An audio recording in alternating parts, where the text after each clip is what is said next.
Egypt brokered ceasefire between Israel and Palestinian militants appears to be holding. It took effect from 11:30 p.m. local time on Sunday, despite a flurry of strikes and rocket attacks in the run-up to the truce. Israel has warned that it will respond strongly if the ceasefire agreement is violated in any way. And over the weekend, Israeli forces pounded Palestinian targets and rockets were fired by the Palestinian Islamic Jihad group towards Israeli cities. Gaza officials say 44 Palestinians, almost half of them civilians, including children, were killed.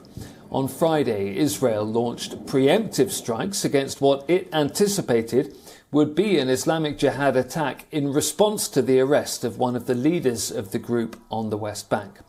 This led to the biggest flare-up of violence between Israel and Gaza since the 11-day war last year. On Sunday, Islamic Jihad extended its range to fire towards Jerusalem, calling it a retaliation for the killing of its southern Gaza commander. US President Joe Biden has welcomed the truce and called for an investigation into civilian casualties, whether they were caused by Israeli strikes or Islamic Jihad rockets that reportedly fell inside Gaza. Now, our correspondent Jody Cohen is joining us live from Ra'anana. Now, Jody, what do you think? Will this ceasefire likely hold? Hi, Ollie. That is the key question that everyone is asking, not only across Israel, but no doubt also in Gaza as well. As you said, the Egypt brokered ceasefire came into force at 11:30 last night. So far, it has held, and that's despite the fact that rocket fire into Israel continued 20 minutes into the ceasefire.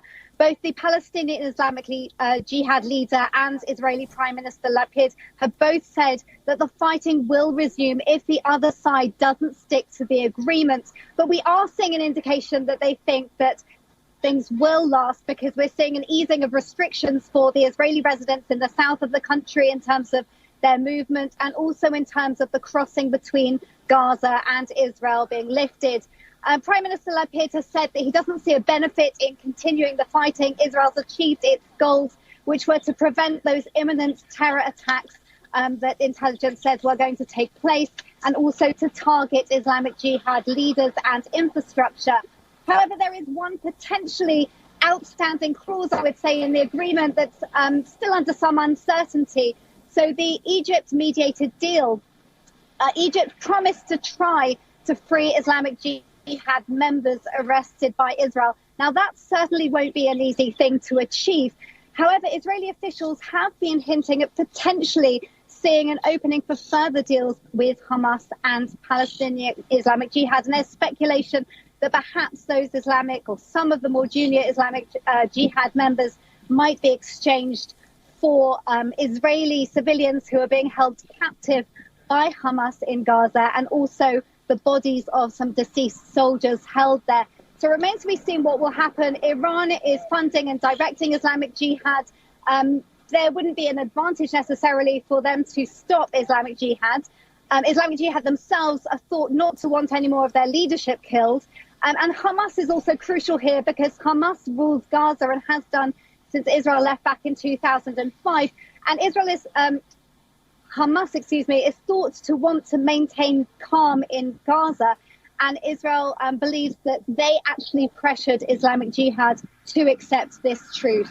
OK, Jody, well, that's some of the local and regional reactions that you've been taking us through there. What about internationally? What have we been hearing from some of the international eyes that are watching this ceasefire announcement very closely? Absolutely. So on Monday, the UN Security Council has scheduled an emergency meeting to discuss the Gaza-Israel violence. And we know that UN Middle East envoy Tor Wennesland has said that the situation is still very fragile. Palestinian Authority President Abbas has welcomed the ceasefire and thanked Egypt's President El-Sisi for the mediation. President Biden of the US has commended Prime Minister Lapid's what he called, this is a quote, steady leadership throughout the crisis. And alongside the UK, EU and Australia, President Biden has emphasized that Israel has a right to defend itself. He also said that the US is proud to support the Iron Dome missile defense system, which has saved countless lives. And we know that the Israel Defense Forces said that Palestinian Islamic Jihad fired 935 rockets and mortars at Israel, and says that the Iron Dome success rate was 96%, which they credit with 60 people being injured and no deaths in Israel. And Jodie, on that note, those civilian deaths that we know about, plenty of blame and counter-blame for them. What do we know? So Hamas is saying that 44 Palestinians were killed, including 15 children. Israel is saying, firstly, that any civilian death is a tragedy, but is denying responsibility. They're saying that 27 civilians, by their estimation, have been killed, and the rest were actually Palestinian Islamic Jihad members involved in terror activities. And they believe that 15 civilians were actually killed by misfire coming from Islamic Jihad's side. So they're saying that actually more Palestinian civilians were killed by Islamic Jihad than by rocket fire coming from Israel. They say they have video evidence that they stop missions if they see any civilians in the vicinity, and that they call residents to check that an area has been evacuated before carrying out a strike. So as you said, the blame game, we are going backwards and forwards. Islamic Jihad certainly blaming Israel for all civilian deaths. President Biden, interestingly, taking a middle ground, but he's lamenting the civilian deaths and quote saying that whether it's by Israeli strikes against Islamic Jihad positions or Islamic Jihad rockets that were falling inside Gaza. So there'll be some investigating to do there. Jodie, thank you. That's Jodie Cohen reporting for us live. And we are joined now by Wala Sabah, who is a journalist in Gaza City. Wala, thank you for joining us. What is the mood like where you are after that ceasefire announcement? Thanks so much for hosting me. To reply quickly to the news I just heard. Well, it's a fact that this is the situation has escalated on Friday, because the reason behind this is that the Israeli occupation forces has detained some Palestinian leaders, political leaders in the West Bank, and the situation become quite tough as they close the border. So no air border, no Al-Karama border as well. So no fuel coming to Gaza, and this increased the tension.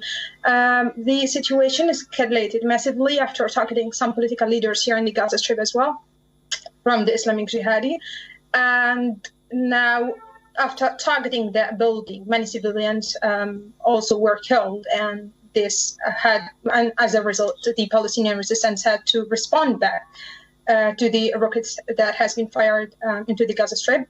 It's worth mentioning that earlier there were no firing from the Palestinian side, so we were just a recipient of the Israeli rockets. And then the situation is started going between both the Palestinian and the Israeli sides, and many massacres has been committed. Your reporter just said now that Israel denied its responsibility on the killing of many Palestinian children and many Palestinian civilians. Well, that's the fact. Israel can't deny about the fact that they killed Palestinians. Now we have over 44 Palestinians that were killed. I have the statistics here, including 20 children that were killed, and one elderly person and 3 women. We only have 25 men that were killed, and we have over 360 injuries, divided between 132 men, 151 children, 58 women, and 19 elderly people. I don't really find the logic behind denying killing Palestinians, because this is what really happened, and we witnessed this. So you're speaking to eyewitnesses right now, and we can say 100% that this is those people were killed by Israeli rockets and not Islamic Jihadi rockets. This is generally the pretext that is used by Israel to justify killing civilians in the Gaza Strip. Okay, Wala Sabah in Gaza City, thank you.